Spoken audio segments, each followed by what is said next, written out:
And now that we're back, we're going to bring you a bigger, better podcast than before.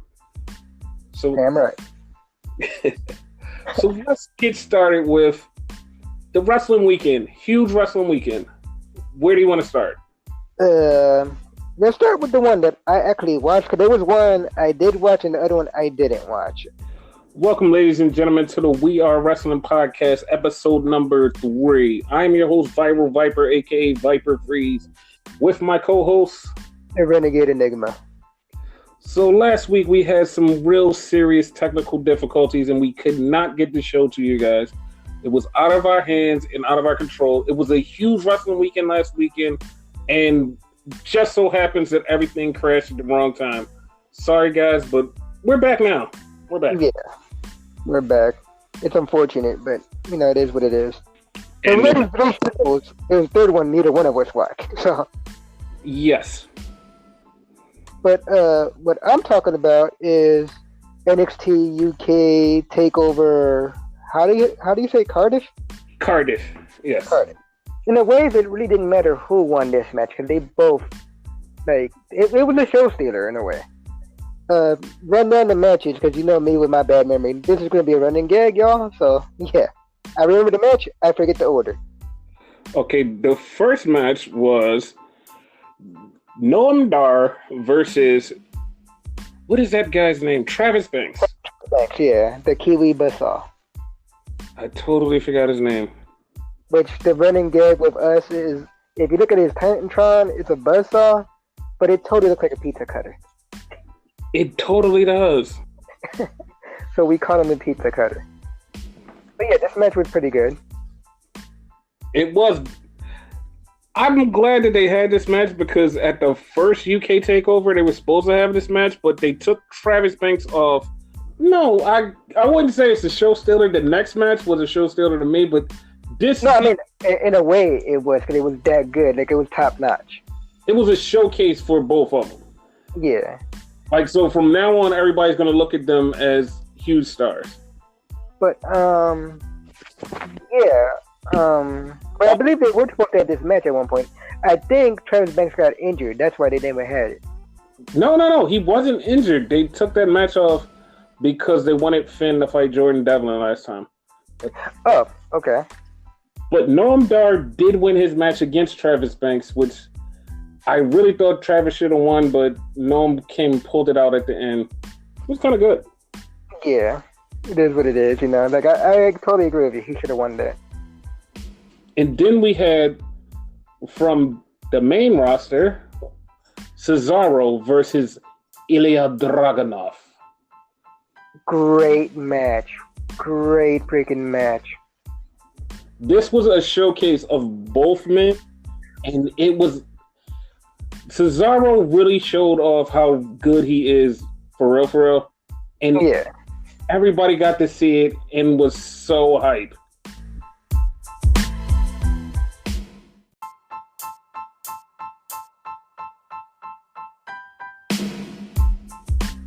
Yeah, the match was really, really good. Like, I went into this going, the match is gonna suck. These guys aren't like my cup of tea, but the match was so good. Yeah. No, I'm not gonna say the match sucked, because it didn't suck. It just, like, I don't know, like, I wasn't feeling it. I think it's due to, like, who was in it, Yeah.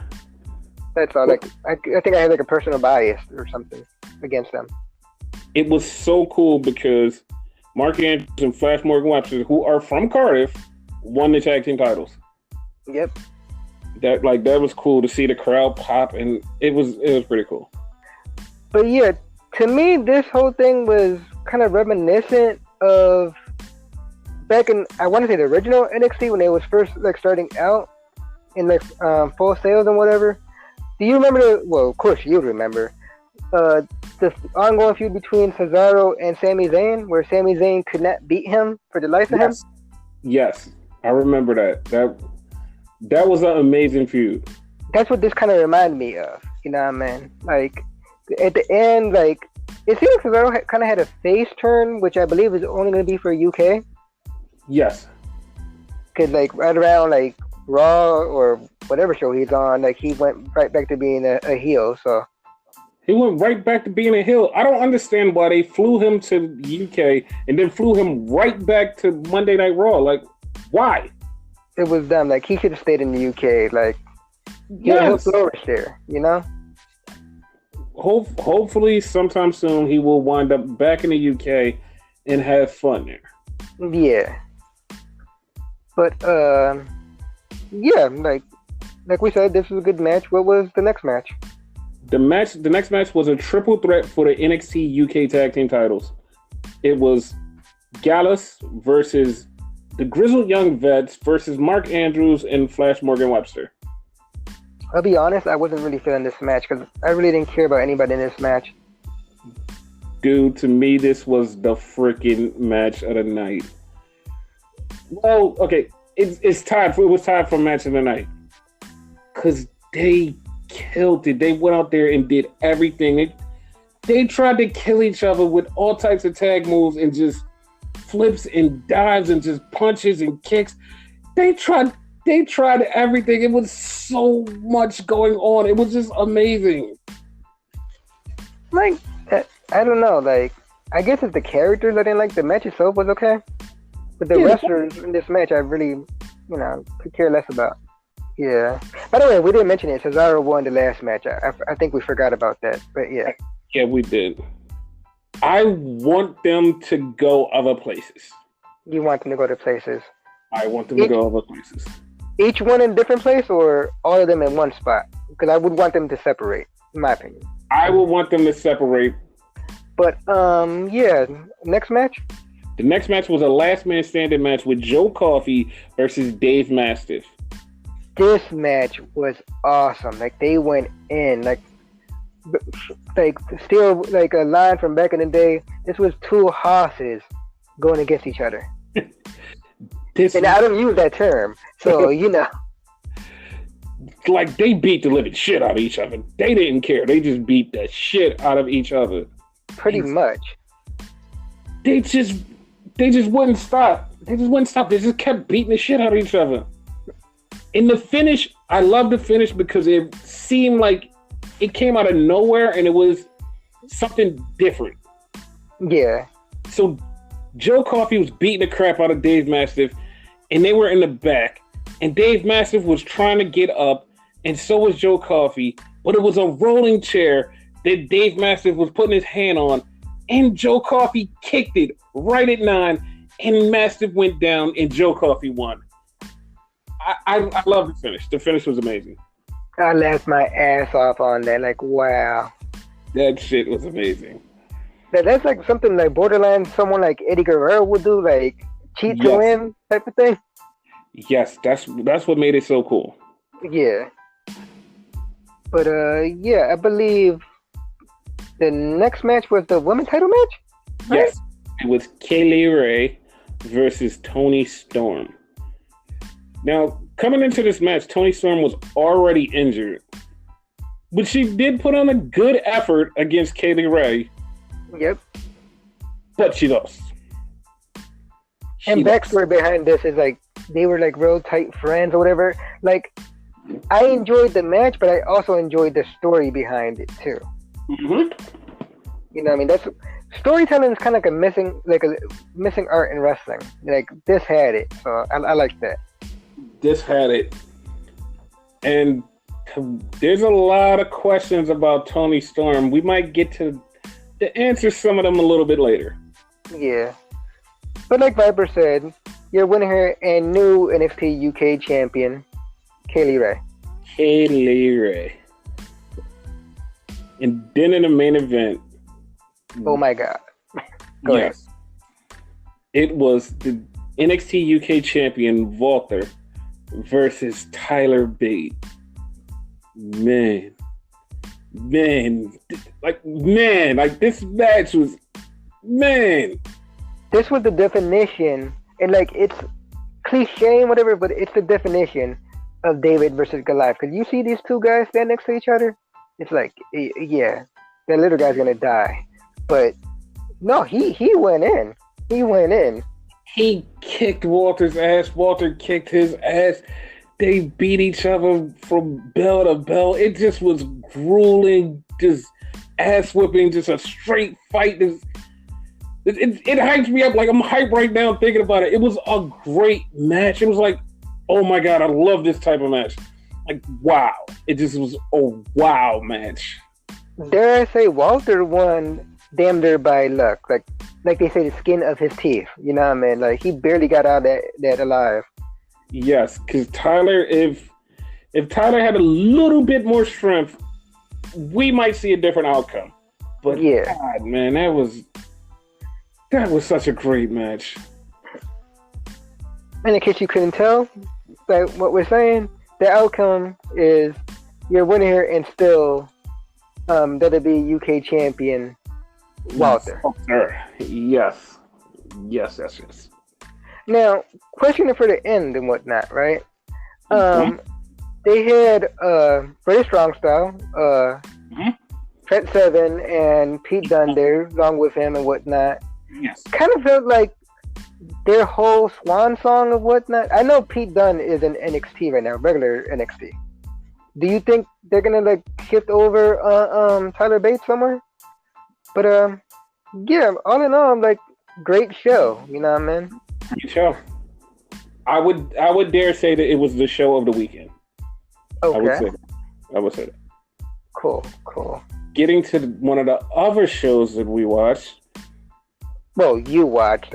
I more or less had what I'm gonna call a hear-along because I didn't watch it. I heard him watch it. Like we were on the phone, so everything was like, I guess we could call it hearsay on my end. Yes, but All Out. Let's talk about it. All right. From what I heard, it was good. So it was good. So we started off the night with the women's battle royal for the number one contendership, and Nyla Rose won. That I actually saw because they actually put that on YouTube. So that was good. And I want Nyla Rose to win a championship because she just has this. She has this vibe and this look and this feel of a monster heel. Like she gets anybody, just run through anybody. It's just this feeling that she's just like dangerous. And it's like, yo, like this could be a champion that could just run the division. Like she just feels that way.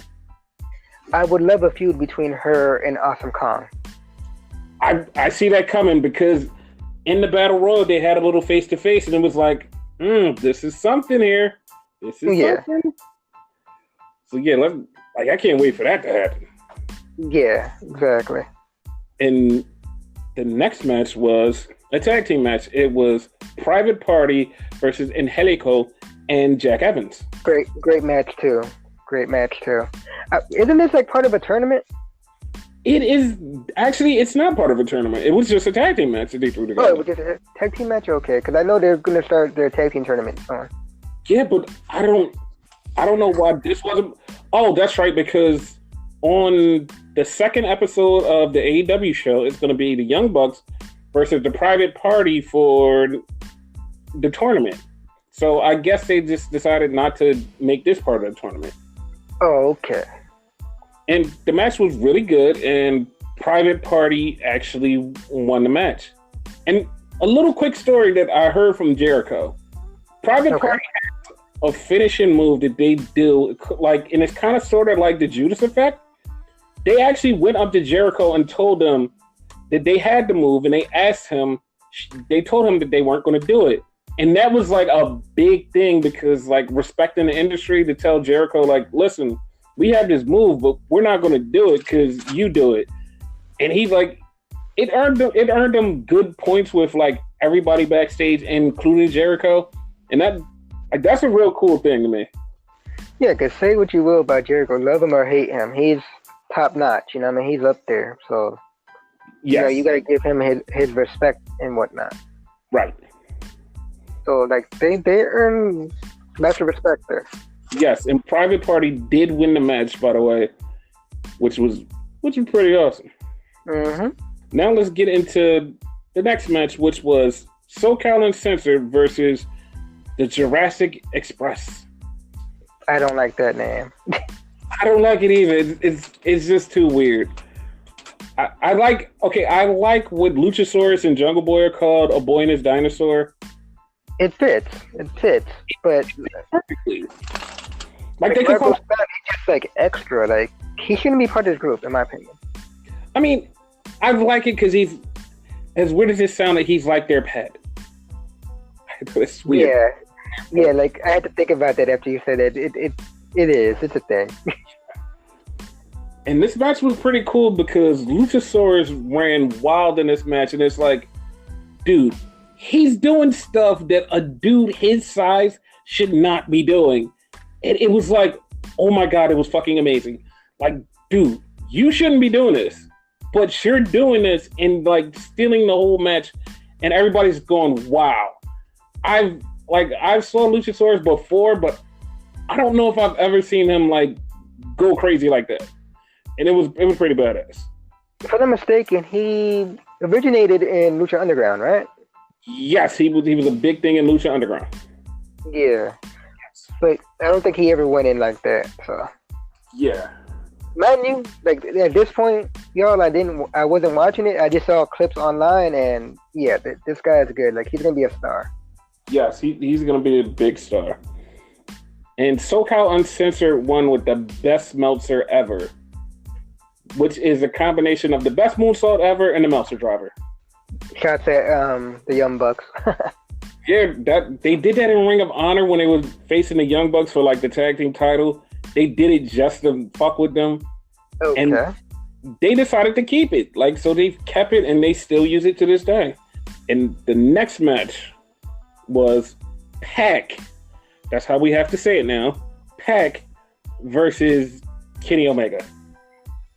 Is it badass still want to call him Neville? Wow, I just want to call him Pac because I feel like Pac is his name, but I don't know why his name is now Pac. I think it's like the non-British pronunciation. I want to say it's like Americanized. That's what I think. I could be totally wrong. I don't know, but I have to look into it. But I can't get with calling him Pac. I'm calling him Pac. His name is Pac. It's gonna be Pac to me. He's Pac. Now this match, to me, the outcome was surprising. But surprising, period, because it wasn't supposed to happen. Yeah, basically, because it was supposed to be Jon Moxley. Yeah, who got injured, and they had to replace him with Pac. This match, like, it was really good, and the ending was shocking. It was really shocking. Like, for two reasons it was shocking. One, because Pac put on a submission and made Kenny Omega pass out. And it was like, wait, what? Like, you just made Kenny pass out? And two, like, this is like Kenny's second loss. Like, what's happening? Why is Kenny losing on big shows? What the hell's going on? I'm glad you said that, right? Because it was this, like, running thing that you told me about. Like, when they would do their entrances, like, where the nameplates at, I believe that's where they were. They had their win-loss records and whatnot. Yes. This match was crazy because it was just psychotic and everybody tried to kill herself. But I'm going to bring up a tweet that AEW sent out themselves. They said, after this match, what's next for Darby Allin? And Darby Allin's response was just exactly what I thought, but I probably would have went a little further. But his response was, hospital. And I said, you know what? That sounds about right. Because after this match, I swear somebody should have died or been in a hospital. Like, they did everything. They tried to kill each other seriously. Thumbtacks in somebody's mouth. Jumping off with a crate and barrel. Like, it was ridiculous. Like, why would you try to kill yourself? Like, Darby Allin did a, what you call that? A coffin drop. Coffin drop with the barrel. Joey Janela got staples in his head, I want to say. Yes. And don't even get me started with freaking Jimmy Havoc. Jimmy Havoc had thumbtacks in his mouth. Why are these things happening? Why did they taped it shut, right? If I'm not mistaken. Yes. Why? I don't get it. But it was a great match. But just please don't die, guys. Please. Like, this is hardcore done right. You know what I mean? I'm not a pro hardcore guy by any means. Like, I used to be back in the day, but nowadays, like, to get into, pardon the pun, extreme with it. Yeah, light tubes, like nails and like glass and all of that crap. No. What they did here was good. Yes, this was the right amount of crazy. Yeah. But still, please don't die, guys. Please don't. So that was a cool thing that they had. It was a cool thing, but like, I just want to know why Kenny's losing. I know he's going to start winning eventually, and he's going to be the face of the company, but come on. Like, I don't know. I feel he needs more wins, but when the show starts, we'll figure it out.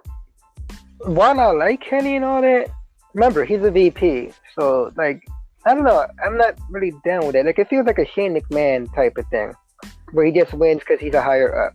You know what I mean? But that's the thing. He has not won. And it feels like you have a talent like Kenny, who, I'm not saying he's the best wrestler on the planet. I'll put him in the top numbers. We'll get to, like, that later. But I'll put him in a section. But I still think he should win some matches. Like, seriously. Yeah. He'll win the next one, probably. I think it's against Moxley, right?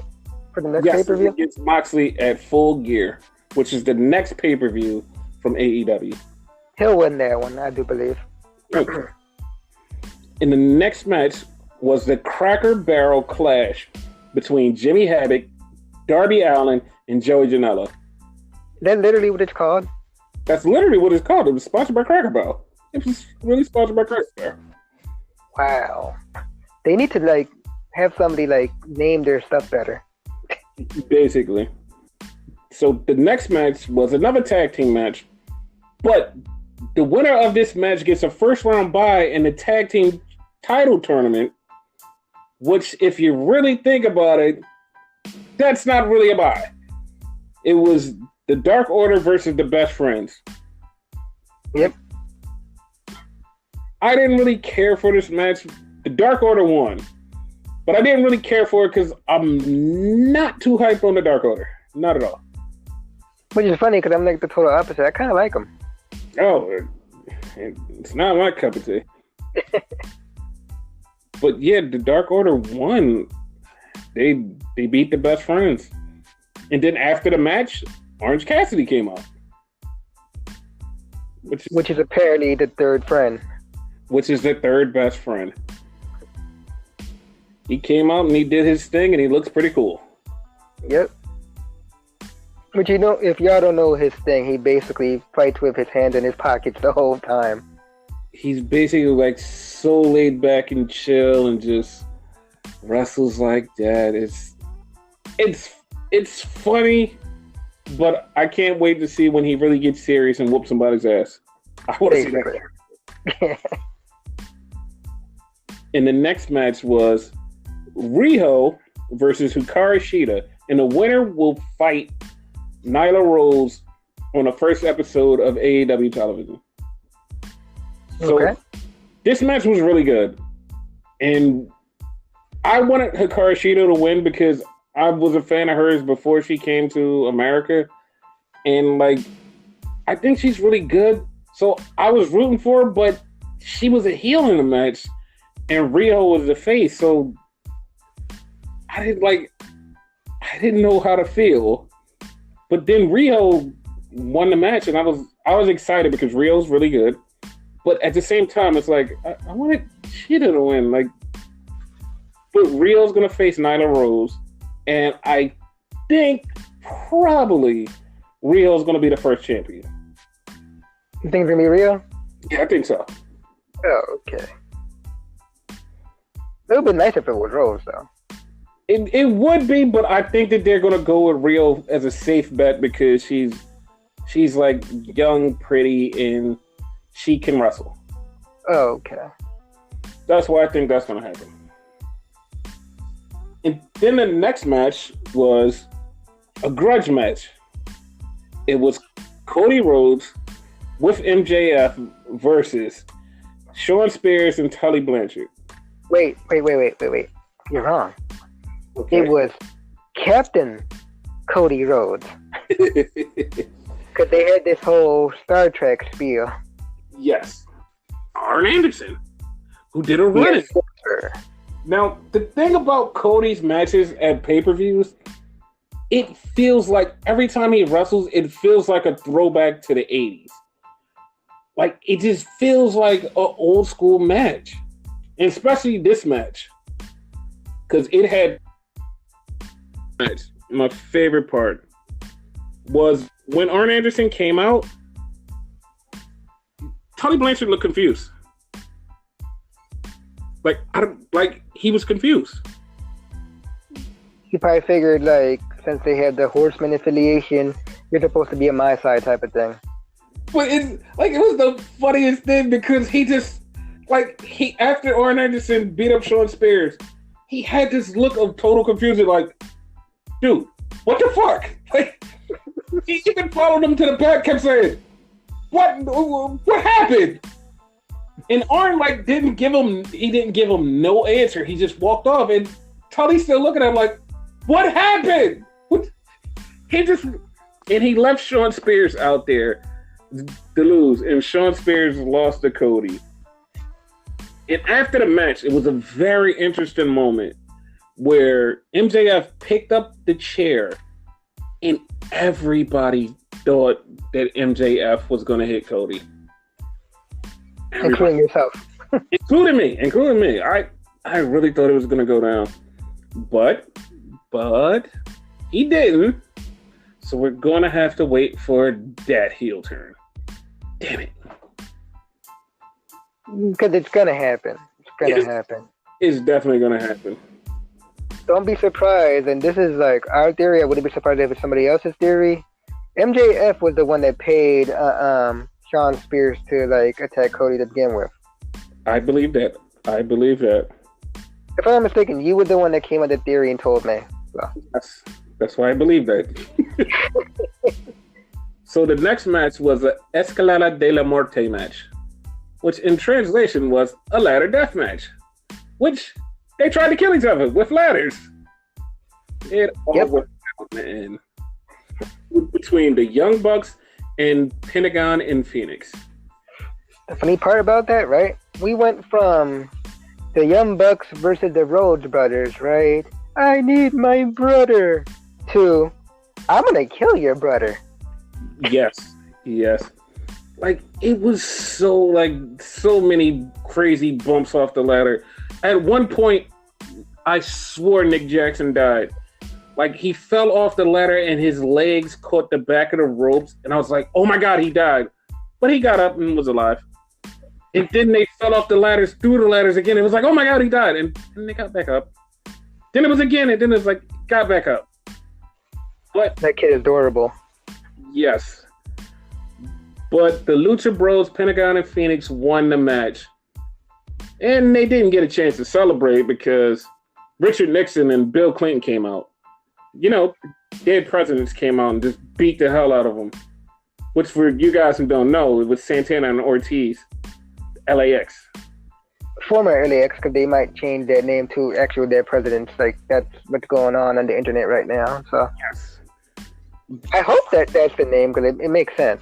Yes. And I personally am happy to see LAX in a bigger platform, especially with tag teams that they can wrestle. Basically. So, from my opinion, I think LAX is the best tag team in the business right now. Yeah. And that's been going around on the internet for a couple of days. Who's the best tag team? I think the Young Bucks are the best tag team. Nope, it's LAX. LAX, yeah, most definitely. Yes. And the last match of the night was for the AEW World Title. It was Chris Jericho versus Adam Page. And Hangman Adam Page. Hangman Adam Page. Whatever. I'm still supposed cowboy. He's not a cowboy. He's from Virginia. Because tell them. What? His entrance. Tell them. He came in on a horse. Exactly. Cowboy. No. No. So who do you think won this match? Out of everybody who could win this match, who could win this match? You're actually asking me, or you're asking the people? Because I'm asking you. It was a rhetorical question. See, me knowing wrestling, like, of course Jericho had to win this match because he's a known name. You know what I mean? You can't have Adam Page win because hardly anybody knows him unless you followed New Japan or Ring of Honor. Yes. And then after that, he had a little bit of bubbly. And lost the physical belt like days later. He lost the belt. Like, this is a real thing. This isn't a storyline, which they will make it a storyline. It's not. He lost the belt. And when we say lost the belt, we don't mean within a match to somebody else. Someone stole that bitch. He actually lost the belt. It was gone from his possession. Somebody found it and had to turn it into the police. That's what happened. What happened? Jeez. And this is the second time that this has happened to him, so that's a thing. Yes. I was shocked. But I mean, I'm glad they got the belt back because the belt costs a whole hell of a lot of money. But I'm glad they got the belt back. I actually like the belt. I like it too. It's all right. Yeah. Jericho been all over. So ECW, WCW, WWE. He's been in New Japan, All Japan. You name it, he's probably been there. So. And Chris Jericho won the AEW title. Well, that was the AEW show in NXT TakeOver. So New Japan had a show, and it was good, but the feed was really bad. So a lot of us didn't really get to see the show, so we have to wait for it on New Japan World. And once it's on there, I could give it a good review. But one thing that did happen is Kenta won the Never Openweight title, and Tanahashi won the British UK title. So from the little bit that you've seen, I take it you liked? Oh yeah, I always love New Japan. It's my favorite promotion. No, but I mean, like any like company could pull off a bad show, but to you, this was a good one from the little bit you've seen? Oh, no, it was a great show. It was just bad reception. That's the only problem. Yeah. Okay. So but, that was the weekend. So, guys, let's talk about Raw and SmackDown. Raw and SmackDown, yeah. Raw and SmackDown had a heel turn that was actually pretty cool. Well, if you're like us, you would have seen it coming, but it was pretty cool. Pretty much. Especially, like, we analyze everything that happened. So. Yes. And Bayley turned heel. That's pretty bad. Like, not bad as in bad, but bad as in awesome, good. Basically. And, like, she joined forces with her best friend, of course, Sasha Banks, the boss. Yes. And she said that she's not a bad guy. She's just loyal to her best friend. And that is something a bad guy would say.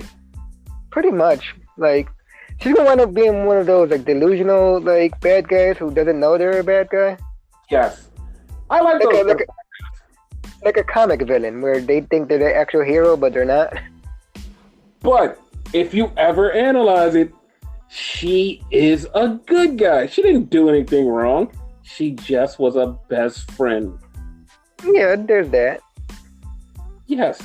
I always root for the villains. Me too. Like that, I actually popped for that. Like that was like one of the best things of the night. Other than the Fiend's or Bray Wyatt, whatever you want to refer to him as, his whole promo. That was nice. Was really awesome. It was awesome. And they even addressed the internet rumor that's actually true now. Bray Wyatt addressed the Hell in a Cell match that he's going to have with Seth Rollins for the world title. It's like, what? Like, you actually addressed that on Raw? We just thought it was a leak. But or Braun Strowman. You gotta like add that because you never know what they'll do last minute. Like I wholeheartedly believe it's gonna be Seth. I agree with you, but you can't trust them either. Like just to screw over the fans who like know what's gonna happen, they'll probably give it to Braun. You know? I hope not. Man, that was a really good episode of the Firefly Funhouse. Yeah. Like Vince came out, not Vince physically, but Vince the puppet came out. Vince, yes.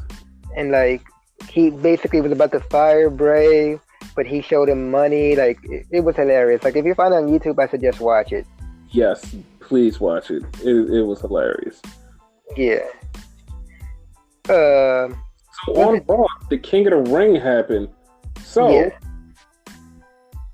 How do you feel about the two advances on Raw, which were Baron Corbin and the other guy? What is the other guy's name? Samoa Joe and Ricochet. That was the other guy. Yeah. Somehow this got convoluted and became a three-way. But Baron Corbin won his match because of AJ Styles interfering and beating the crap out of Cedric Alexander for no reason. Which, to us, we gathered the actual reason is going to be he's going to get a U.S. title match at Night of Champions. Because as of right now, other than is it R-Truth or is it Drake Maverick? Who is it? I think it is R-Truth. It might be R-Truth. Who might or might not be the 24/7 champion because they switch it so many times. Who knows, right? Yes. And AJ Styles, they're the only two that don't have official matches. Also, the WWE Women Tag Team Champions, that's not official yet either. It's official. Oh, it is official? Okay. Fire and Desire beat them, and they're now number one contenders. Oh, okay. But yeah, AJ and R-Truth are the only one that don't have matches. So it might be Cedric versus AJ for the U.S. title at I almost called it Night of Champions, Clash of the Champions. Yes, Clash of the Champions. But Ricochet and Samoa Joe in their match, they both pinned each other? And because Samoa Joe had, how do you say it? The Nikita Clutch? Nikita Clutch. Yeah, on the top rope on Ricochet. Ricochet somehow flipped both of them over, and you know how they do. They put their arms on each other, and the referee counted 1, 2, 3. He was confused, got on a headset, which was a kind of a new thing. Talked to somebody at the back, which right now we don't know who it is. And long story short, they said that they both won, so it's going to be a three-way. Winner of that faces whoever's in the finals on SmackDown, I guess. Right? Yes. And let's talk about that. Chad Gable beat Andrade. Yeah, you were so upset about that. So upset. I feel like they just robbed me of something cool. But Andrade is out, and now it's Chad Gable. Yeah. And also, Elias won his match against Ali. Which Ali should have won that. Like, if they're not going to do that for him, he should have given it to him. I think so too, but they let Elias win. So now it's going to be Elias versus Chad Gable next week. So, how about Rowan versus Roman Reigns? I don't know if like any of our followers of the podcast follows me on Twitter or whatnot, but I pointed out to WWE, like, you have a pay-per-view called Clash of the Champions, correct? Yes. Where every title is supposed to be on the line, correct? Yes. As we mentioned like 5 minutes ago, the 24/7 title or the U.S. title.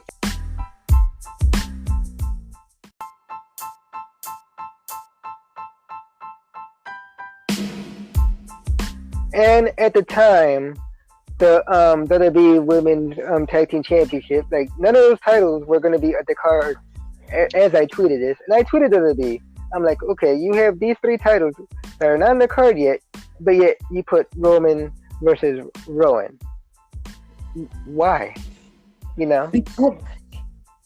I don't know why. I actually don't know. I can't give you that. Like, they've had Clash of Champions where like they had non-title matches, but that was only because of lack of titles. But now we have abundance of titles. We even have NXT tag team titles, so well, not tag team titles in general. We have the UK titles. We have the Cruiserweight Championship, which is actually there. Excuse me. But yeah, like, so the second week of SmackDown on Fox, there's going to be a draft. Like a bunch of titles that's not there yet, but Roman gets a match. He has to stop the person who almost killed him, who didn't almost kill him. We could have continued this to the next pay-per-view, you know what I mean? Like, have him get attacked in a backstage segment on this show. You know what I mean? He doesn't have to have a match. But he wants to fight Rowan because he saw him in a video that actually proves that Rowan did nothing wrong except push some boxes out. Because if you look at the video correctly, one side fell, but the other side fell, but you can't see who pushed the other side. Exactly. It couldn't possibly be Rowan that pushed that side. If you analyze the video closely, something fell on Roman from the front. Then all of a sudden you see Rowan come out of nowhere and push some boxes down. Like, it doesn't make sense. Like, none of this makes sense. If Roman was using his brain, he would be like, wait a minute, you didn't do it, somebody else did. Exactly. But Roman thinks it's Rowan, and Rowan flipped out and beat the hell out of Roman, and then beat Daniel Bryan, who I think was a smokescreen, because I swear Daniel Bryan is the bad guy. I swear it's him. He's the mastermind behind this, like, totally. Yes. Like, if it's not, like, color us confused, like, they got us, but our wrestling logic, like, normally it would be Daniel Bryan. Basically. But, yeah, another thing, though, I want to talk about with Raw and SmackDown, though, right? I forget which show it was, because with this whole wild card rule, like, you never know who's on what show, and it was a great match, but I forget what show it was on. Mm-hmm. You missed it because you had to step off for a minute. Yep. Aleister Black versus Shelton Benjamin. That was on SmackDown. Great match. I just wanted to mention that before, like, we go to the next thing. I haven't watched that match, but I will, because I love Shelton Benjamin. Yeah, like, he got it in, you know what I mean? Lately, they've been having him have, like, goofy things backstage, but this match, like, it was good. Yes. They didn't wrestle like him, but they look like him. Yeah, physically. Like, I would like to see Cesaro go there. Yeah, I believe he's going to get drafted there. I hope so. It's either there or UK. More so UK, yes. Like, I want to see Pete Dunne come up. I don't, like, it's so much that they could do, but I feel like Fox is going to, like, well, not Fox, SmackDown is going to get overloaded because they're going to be going to Fox, so they're going to pick, like, the top stars and move them there. I believe the War Raiders, Viking Experience, Viking Raiders, Dino Riders, whatever you want to call them, they're going back to NXT. They said that they want to go back to NXT, but I think that they should move to SmackDown. Let's theory craft who could be going where. But okay. Like Ray damn near like legend status. Toni Storm. I have a feeling she's going to be in the draft. Someone's going to pick her up. Yeah, because NXT and NXT UK is going to be in on this. Yes, and that's a huge question. Do you think that people from the main roster are going to wind up on NXT? Yes. I hope so too. Because I feel like it's so much potential for guys from the main roster to go back to NXT and get to rejuvenate and freshen up. Look what it's doing for the Fashion Police. I was just about to mention them, aka Breezango. Like, yes, they just had a match which was against jobbers, granted, but it was like they were rejuvenated and whatever. They were way better than what they used to be. And those jobbers, oddly enough, look like a young version of the British Bulldogs. Don't know why, but they really did. It was weird. Yeah, Sasha's going to SmackDown. I hate you. But Yeah, because it's not working on Raw. Like, they're not shining like they're supposed to on Raw. Yeah, they're not. And I think the SmackDown tag team division it's failing because the New Day are the tag team champions, but the number one contenders for those tag team titles are the Revival, who are Raw guys. So Exactly. you tell me if something's not failing there. Something's definitely failing. Like, it's wrong. Yes. So I hope that SmackDown gets a couple more tag teams. Like, I don't mind interpromotional matches, Raw versus SmackDown or NXT, what have you, but it shouldn't be for titles. It should just be just because, like, to prove what show is better, like brand supremacy and whatnot. Yes, and that would be totally awesome. Yeah. But no. We had to have title matches and whatnot. How do you feel about Rey Mysterio going to NXT so he could kind of like bring up Dominic while he's down there? Hate it. Okay. I mean, I'm not for it, but I do want to see Dominic wrestle, and I don't want him on the main roster. So like, I kind of want it just for Dominic's sake, but at the same time, I don't want Rey down at NXT. Yeah, Dominic could go to NXT. I'm fine with that. I just don't want Rey there. You know what I mean? Okay. And NXT is for like new stars or stars that need a little something like Cesaro. You know what I mean? Okay, but your Rey bias aside, would you not like to see Rey go against Adam Cole, go against The Dream, go against Johnny Gargano, go against guys like that? No. And I'll tell you why. Because, like, granted, I have a bias against Rey, right? But that has nothing to do with it.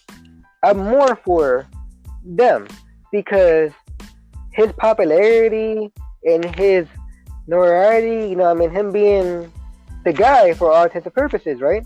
He's going to overshadow them. You know what I mean? But okay. There shouldn't be no guy there that overshadow them. That's the equivalent to, like, John Cena going to NXT. Okay, here's the thing, right? His notoriety overshadows them, but Adam Cole picks up a victory over Rey Mysterio. What does that do for his career? Velveteen Dream picks up a victory over Rey Mysterio. What does that do? Like, these guys pick up victories over this legend, this like huge legendary guy. That makes your career, like, no matter where it is, like, you beat this legend Rey Mysterio, your stock just went up like 10,000. Granted, but then you have the flip side. Rey Mysterio beats them. They're champions right now, and their notoriety just went down. But okay, imagine Rey beats Adam Cole, becomes champion. So what do you think would be next for Adam Cole? Adam Cole would either be on a chase or get drafted up. So he gets drafted up. Don't you think it would be like somebody brand new that would just show up like in NXT and be like, hey, I want the title. Have their match against Rey and beat Rey for the title, and it's like, oh my God, he beat Rey. Rey gets moved back to the main roster, and Adam Cole's up there like, hey, bitch, you beat me. I'm going to beat you. Beat him again. And it's like, oh my God, Adam Cole beat Rey. It all works out in the end if you just make it make sense. I'd rather just not go there and just like have, if Rey's going to be there, have him be a manager. Ric Flair and Bret Hart were in NXT as managers. But granted, one match, but yeah. But at that point, they were all the way out of their career. Rey still has a little bit left in the tank. I want him to do the job for some guys and put them over and make them feel better. Like, that's what I want. If Rey's there, Rey's having the match of his life, it would be great. Like I don't want it, but I'm saying if it happened, it would make sense. I believe like Rey would just be like a stepping stone type of thing, and like it wouldn't be organic. You know what I mean? Most of these guys that you mentioned, Velveteen Dream, Adam Cole, all that, right?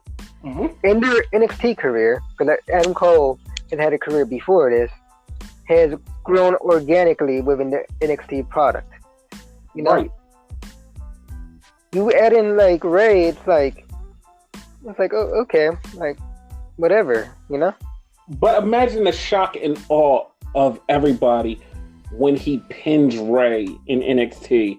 Do you imagine that crowd just going silent like, oh my God, he beat Ray. And then it clicks with him like, this is our guy. He beat Ray. Yay! What if you had the opposite reaction if he loses, though? Like, oh, he sucks. He lost. Get out of here. He's a pro guy. The thing, I don't think the fans would turn on anybody. But like, I don't know. I'm not for it. Okay. All right. Let's take Ray out of the equation. Okay. Miz. Let's put Miz down there. Fans now, they're really fickle, though. Yes, Daniel Bryan, they are fickle. Like, he needs it, but doesn't need it in a way. Because for all intents and purposes, Miz is a loser right now. Okay, Miz is a loser. I'm trying to think of somebody who has tenure and would be a great asset to somebody if they came down there and lost. Who else is on the main roster that would work down there? It's only probably a handful. I can't think of them right off the top. But I don't think that they're like your logic with that. I don't think it's needed. I understand it. Don't get me wrong. Mm-hmm. But I don't think it's needed. Like NXT should merely be something like a jump off, like for the new guys like Adam Cole and whatever, to have a bigger platform after that, right? Or like to have a restart for someone like Cesaro. You know what I mean? Yes, but you shouldn't have someone with notoriety go there and job, and you're basically doing a Mickie James and whatever. Mickie James didn't do anything here when she came back. Wait, but everything that you're saying is original NXT. Like when NXT first started and they started going in Full Sail, they used to bring guys down from the main roster to wrestle. It was a thing. It used to happen all the time. Every week it was somebody from the main roster coming down to wrestle somebody, and they would take the loss. And it felt organic. The people would get over, and it would feel organic. I don't know. I feel like NXT is like a whole nother level now. They are. Well, they are now because they're on USA, but I would like to see somebody from the main roster get drafted down there and get a whole reboot, or if it was a legend, to go down there and take some losses and put some new guys over. I'd rather reboot. I agree with the first thing. I actually agree with both, so I'll take both. Whatever, man. Don't care. Miz. So yeah. But yeah. Covered Raw, covered SmackDown, covered a little bit of Clash of the Champions. You want to talk about the PWI Top 10? Wait, before we go there, right? Mm-hmm. For every pay-per-view, for those that don't know, they always have subject card to change. A match actually got changed this week that we need to discuss. What match? The Cruiserweight title match, which was originally Drew Gulak, I was about to say McIntyre, versus Humberto Carrillo. Carrillo. Huh? Humberto Carrillo. Yeah, you see I finally pronounced it right. Yes. Now, it's now a three-way between Drew Gulak, Humberto Carrillo, and Lance Dorado out of nowhere. Lince Dorado. You can say it either way, doesn't matter. But now it's a three-way for the Cruiserweight title. Hate it. It's going to be a great match. I just hate it. I hate it. Because Lance Dorado beat Carrillo at 5 Live. But I hate it because I feel like they have their own feud going. So if I throw them in a triple threat, it's basically saying, oh, Drew Gulak is going to win. Because these two guys are going to fight, and Drew Gulak is there. It never works out when two guys have beef, and it's a triple threat for the title. It never works. Is he going to win, though? Because backstory in that, like, Lince, like, had the thing going with Arya Daivari, which he may or may not go heel. My speculation, and you mentioned it too, he's going to go heel. Yes, he's definitely going heel. So he may go heel and win the title here. I don't think he's going to win the title here. I think it's going to wind up Drew Gulak is going to get a win, and he's going to pull it out of nowhere because it's going to be Lindsay versus Humberto the whole match because they're going to try to kill each other. They don't like each other. And they're trying to kill each other, and Drew's just going to come in and pick up the scraps. And that's how he's going to win. Unless the card really changes again and it becomes a 6-way. Yeah. Because it's like a lot of people in the 205 Live that have beef with each other. And it could get crazy. And I would be happy with a 6-pack challenge or 6-way brawl or battle royal, whatever you want to call it. Whatever. A lot of people get inserted in this match because there's Tony Nese, who apparently is friends with Drew Gulak again. There's Oni Lurkton, which has beef with Drew Gulak, but got attacked by Tony Nese and whatnot, so he got beef with him too. What is it? There, Ari Daivari, as I mentioned. Ari Daivari. What's his face? Mike Kanellis beat Mike Kanellis beat. So if Tony Nese gets in it, Mike Kanellis definitely needs to be in it. Exactly. Too many variables for this match, which they should just have a 205 Live just orgy. Not an orgy for real, but like a battle royal orgy. You know, real things. Championship scramble or something. God, why do you want to bring that back? That was horrible. I like the championship scrambles. It's never coming back. It's dead. It died. I mentioned it. Now that you mentioned it, it's going to come back.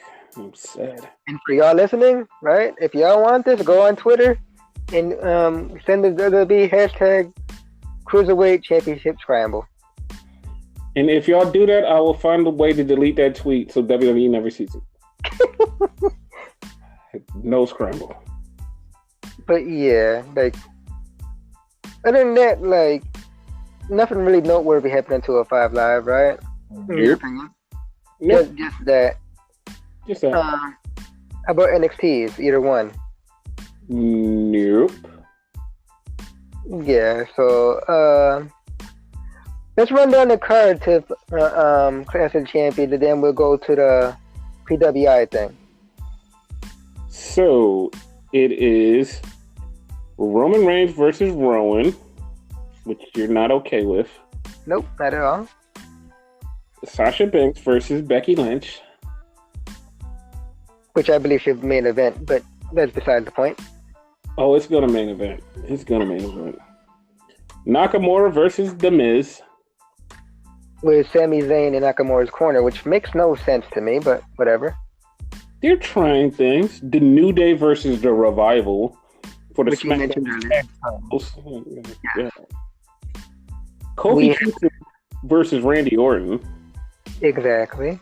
For the WWE title, by the way. Yes. Seth Rollins versus Braun Strowman for the Universal Tag titles. And Seth Rollins, why he said the Universal Tag titles, but they're also the tag team champions. Yeah. And they're going to be saying, are we calling them that? We're calling them Rudolph. Bobby, Robert, Roode, whatever you want to call him, and Dolph Ziggler. Yes. For the Raw tag team titles.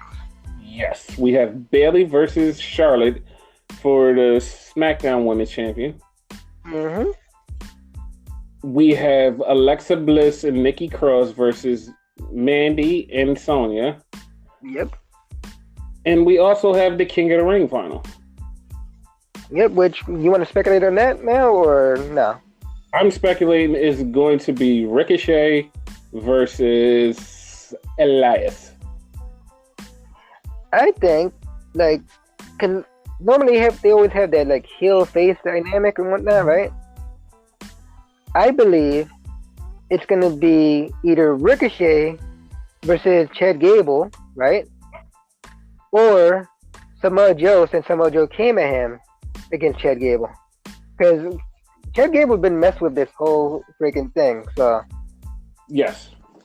I think that was kind of a red herring to throw us off the scent of what's really going to happen. Might be. Yeah, I'm not rolling with that. Yeah. Either way, none of these guys, in my opinion anyway, will make a good king, except Ricochet because he's had it in the Indies. But that would be the only reason that would be good. Other than that, none of these guys really make a good king. They're not going to do nothing with him after they win it, so Doesn't matter now. We mentioned the Cruiserweight 3-way. Yeah, and that's the whole card, right? Whole card. Yeah. But okay. This PWI thing. This thing had the internet going crazy for a little while, and last week we were going to talk about it because it was fresh, but we didn't get a chance to talk about it, and I still want to talk about it because I kind of have a little gripe with the top 10. Okay. So, number 10 is Will Ospreay, which has had a killer year. Like, he's really showed his ass and was like one of the best wrestlers in the world, if not the best wrestler in the world. I think number 10 was way too low for him. Okay, what number would you have gave him? I would probably give him like a number 4. Okay. Because I don't see that the people on this list, like a lot of them, I don't see them being higher than, like, it's all off to me. Because I would put Ospreay at number 4. Tanahashi, I would put him in like, he was number 9, by the way. Okay. Put him up a little higher. Kenny Omega was number 8. I would put him up higher. And Roman Reigns was number 7.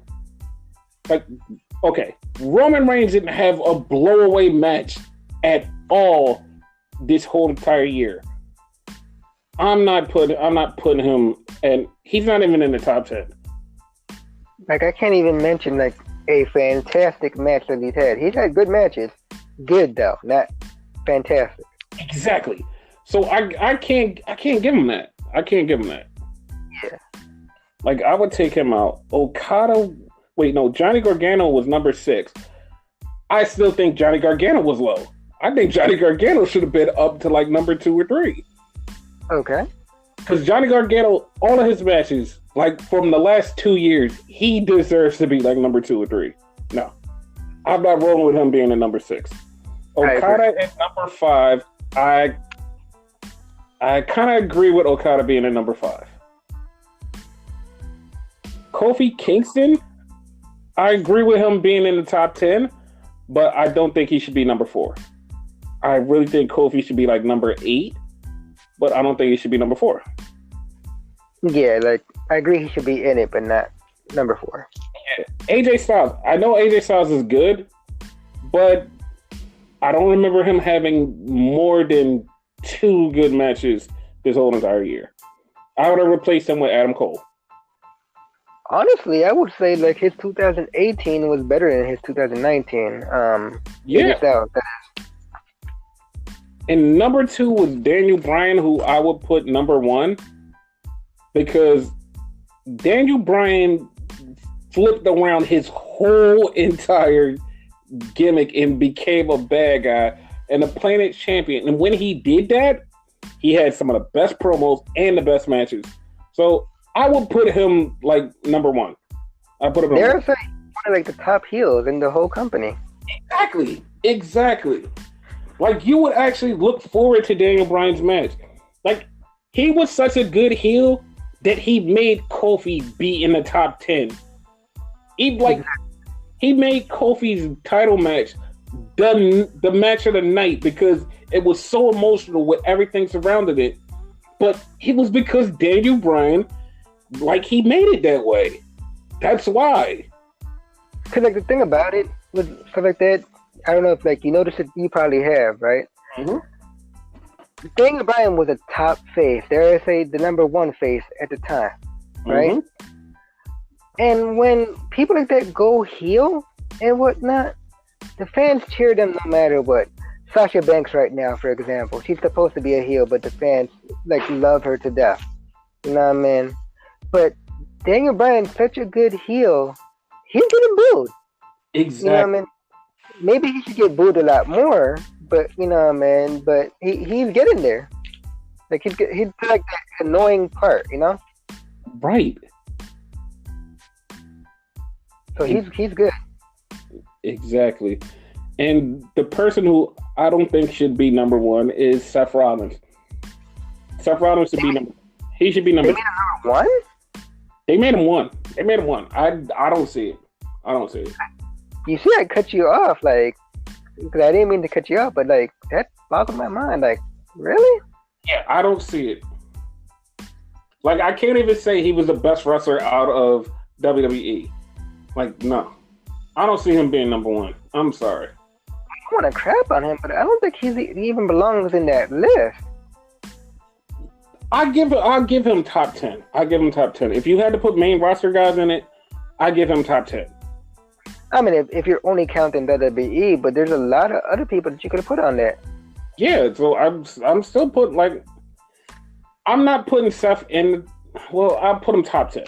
I'll put him in the top 10, but he's not number one. Nowhere close. Because there's like AEW people you could use to replace him. You know, indie guys. You know, MLW guys. Velveteen Dream had a better year than Seth Rollins. Yeah, exactly. Like, you can't tell me that Seth Rollins deserves number one. Like, I can't roll with that. Pete Dunne could have been there. Yup. Roderick Strong, you know? Mm-hmm. Don't get me wrong. I like Seth. He's just not a great champion, but I do like him. Yeah, like, he's not a great champion, and he's been an asshole. So I'm not really feeling his wrestling style or anything about him. Yeah. Like, he could do better. Like, I don't think that he would have a better 2020. Like, I don't think he could do better than what he just did. And what he just did was lackluster. Like, the best thing he did this year, apparently, because that's all you can talk about nowadays, right? He's boinking Becky. If you don't know what boinking means, look it up. I'm not gonna say it. He's having sex with Becky. Engaged. Pretty much. I don't understand what the fascination is with their relationship. I don't get it. I understand that. First off, I'm happy for both of them. I just don't get the fascination with them two. Like, let them have a relationship. Let them do their own thing. Just, like, leave them alone. Like, evidently kept it private for the longest. But I wish it was private, because I feel like it's too much. Like, I know too much about them. I want them to be happy, but I don't want everybody in your business. Like, just keep your business private. Don't have everybody in your business. Like, it's just weird. It's something wrong with it. It's weird. Not to mention, like, the wrestling business or, like, the public eye anyway. Like, that's how it gets ruined. Yes, like, come on. Like, I don't want that for them. Like, I want them to have a happy, normal life, but I don't want them. WWE's posted. They got engaged. Look at them kissing. Hey, guys, look at them on Ride Along. Hey, they doing this. WWE, leave them alone. Let them be them. Leave them alone. Leave Becky alone. I had to do it. Like, Charlotte and Andrade. They're a thing. Do you see WWE talking about them? No. Not at all. Like, leave Becky and Seth alone. Just let them be. Just stop. Just stop. Like, a lot of, like, people, if you're not following them, and I'm talking about Andrade and Charlotte, you don't know, even know they were a thing. Exactly. Whatnot. She just mentioned on a interview for WWE 2K20 and whatnot that she would team up with him. She basically admitted to, like, dating him, Andrade. Yes. And whatnot, but, like, it was like a nonchalant thing. Like, yeah, I would be a tag team partner with him. Like, that was it. See, if WWE just treated Becky and stuff like that, like, it would be better, because I just feel like they're gonna ruin their relationship, and I'm gonna be mad at WWE for doing it. Like, it's a lot of couples on there that on paper you'd be like, okay, y'all dating, y'all married, like, okay. Like, I recently found out, and you know who I'm gonna talk about right now, right? Nikki Cross and Killian Dane are married. They recently got married. Yes. I didn't have the slightest idea. I was like, okay, that's new. I could have sworn they were like brother and sister, to be honest with you. See, and that's a perfect way to have a relationship. Yeah. It's just not. Buddy Murphy and Alexa Bliss, they did it for the longest. And you only know about that from Total Diva. Exactly. And you don't see that on TV. Like that's what made their relationship last long, with not being in the public eye and WWE messing in it.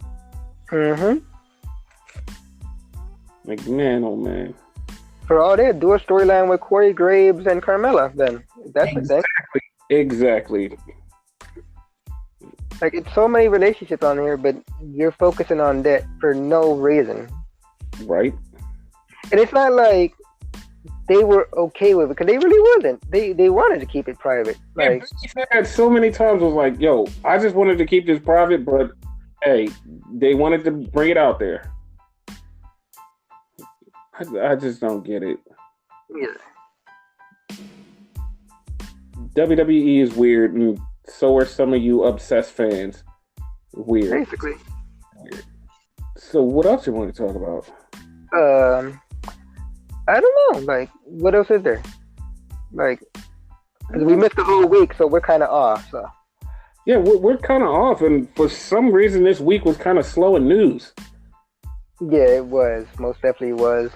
Oh, there's a little bit of news that's going around that is like non-news, and everybody's jumping to it. So, one of the writers of Monday Night Raw left Monday Night Raw. Or was it SmackDown? One of the shows. And they're having a switch in creative. That's the story that the internet would tell you. But the real story is the guy asked for time off because he just got married and he's going on his honeymoon. So they had to replace him because he's going to be gone on his honeymoon. Which is why a lot of the shuffle is going around in creative, and everybody's going, oh, look at WWE scrambling to fix stuff. Like, they're going to make it better because they're scrambling to fix it. No. That's not what's happening. This guy already had time off. It's just out in the light now. He's going to take the time off now because he recently got married. He told WWE that he's going to take time off. So they had to find replacements while he's off. So it's a non-news story that people are turning into a big news story. Like, internet fans tend to do that. Like, they jump to conclusions, like, real quick. Like, another example of that is Finn Balor. He took time off, right? Yes. And the two things I heard about that was, one, he's going to take a little bit of time off because, like, he was injured and he's going to come back, which it still might happen, but, you know, I mean, I kind of doubt it. He's going to come back, go to Raw, and join the OC and whatnot and become a heel. I kind of doubt it, but it's a possibility. That's like a slight chance. The other one was, like, he got tired of, like, the disrespect, getting squashed, this, that, and whatever, and he basically was going to fit out his contract and leave. But in all reality, Finn Balor got married. And shaved his head. That's the thing. People talked about that for some reason. It's because it just was random. Like, why would you shave your head? But by the time he comes back, it'll grow back. But he got married. He got married to a girl that was a wrestling sportscaster in Mexico. She's like, she has been all over WWE television before because she's one of the Mexican correspondents, and she talks about wrestling, and her and Finn hit it off, and they're married. Congratulations. Congratulations, Finn. They've been dating like a good year, I want to say now. Yep, they have. And that's pretty awesome. Yep. But no, he's not mad at the company. He's not in. He may be a little injured, but he got married and he wanted to take time off. Yeah. And the thing that's going on in WWE now is people get to take time off, and it's a good thing. When Seth and Becky first announced their engagement, they had 2 weeks off, and that was a thing. Basically. Like, it's a thing. People take time off now. Which is good, because you need your body to, like, you need to take care of your body, basically. Exactly. But yeah, that's all I got. You got anything else? No, because nothing really cool happened. And as I say that, something probably will break soon as as soon as the podcast goes live. But we'll be able to cover it next week, hopefully, with no technical difficulties. Episode 4. Come to you soon. What episode are we on now? This is technically supposed to be episode 4, but it's 3. Okay. 3/4. Yes. So, how do you want to end this? Bye, folks. Ah, screw that.